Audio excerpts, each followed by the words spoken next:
The plan with this fountain is basically rip out this waterfall. This old reservoir is coming out. These concrete blocks, we gotta have to figure out what's going on. Hopefully not too deep or not that hard to get out, because our reservoir is coming all the way around here. Right in this area over here, we're gonna be doing some stacked slate spheres on opposing sides, so it's symmetrical.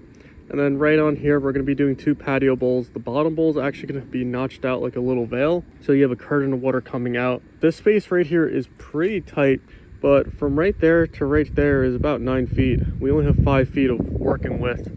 She's going to lose some planting areas, so we may do some soil pockets in between the sphere and the bowl. The only thing we're worried about is the salt from the ocean, because it is so salty here.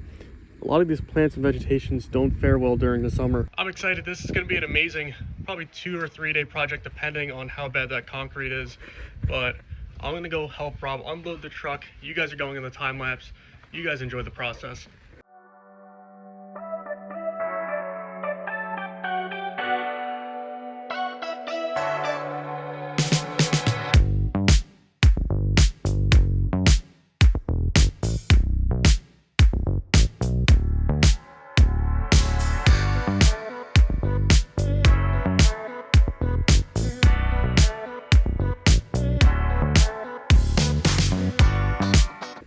So right now we got most of this waterfall ripped out.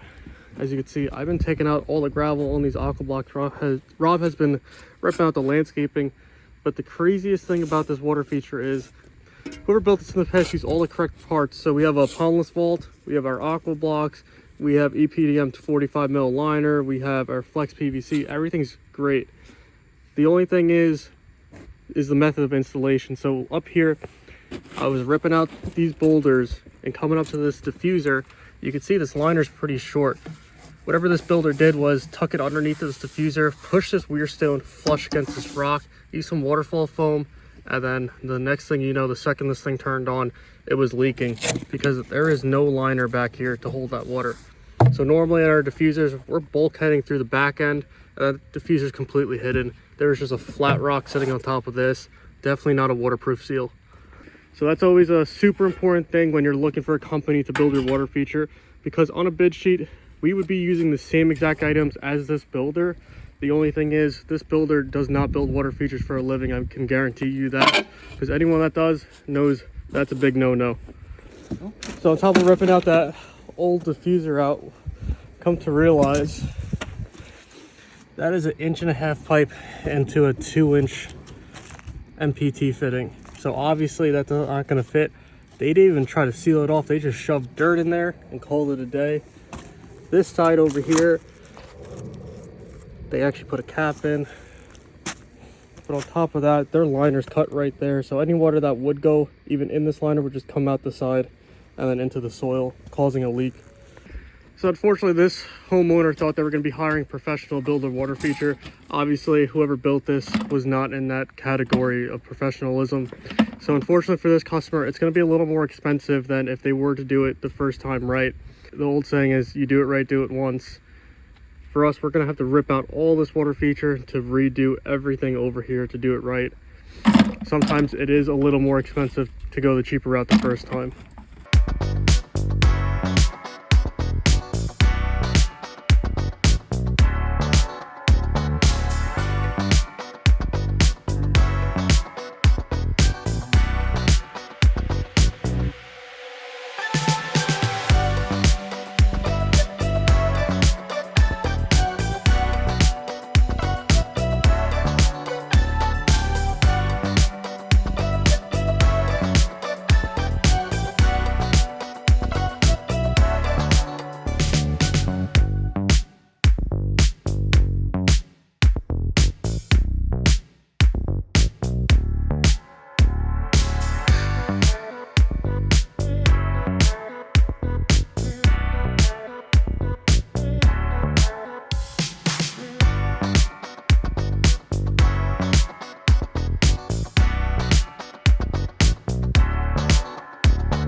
So we're back on this Massapequa project. It is day 2 of this fountainscape. I'm gonna take you guys along and see what progress we made yesterday. Right over here, we have our fountainscape basically mocked up. That upper bowl is going to get shifted around a little bit. Right over here, we actually have the beginnings of our manifold. So each one of these is actually going to be controlling each feature of this fountainscape. That way we can fine tune this thing, because these are going to get notched out differently from each other, so they need to have different flow rates. And then all this plumbing are all different sizes. So to be able to control that as best as we can, we create a manifold system with ball valves to each piece of this fountainscape. That way we have the ability to fine tune this. All this was taken out of the old pondless waterfall. It only had 3 aqua blocks. We have tripled the size of this reservoir. All we're going to do is basically wrap up this manifold plumbing, get these bowls drilled out in bulkhead, get these spheres plumbed in, and then we can start taking some of these larger boulders and start placing them strategically to kind of hide the elevation changes over here with this retaining wall in the back. Once that's all done, we get to gravel this reservoir and then turn it on.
Alright, so it is the end of day 2 of this fountainscape here in Massapequa, and it's actually the last day of this project.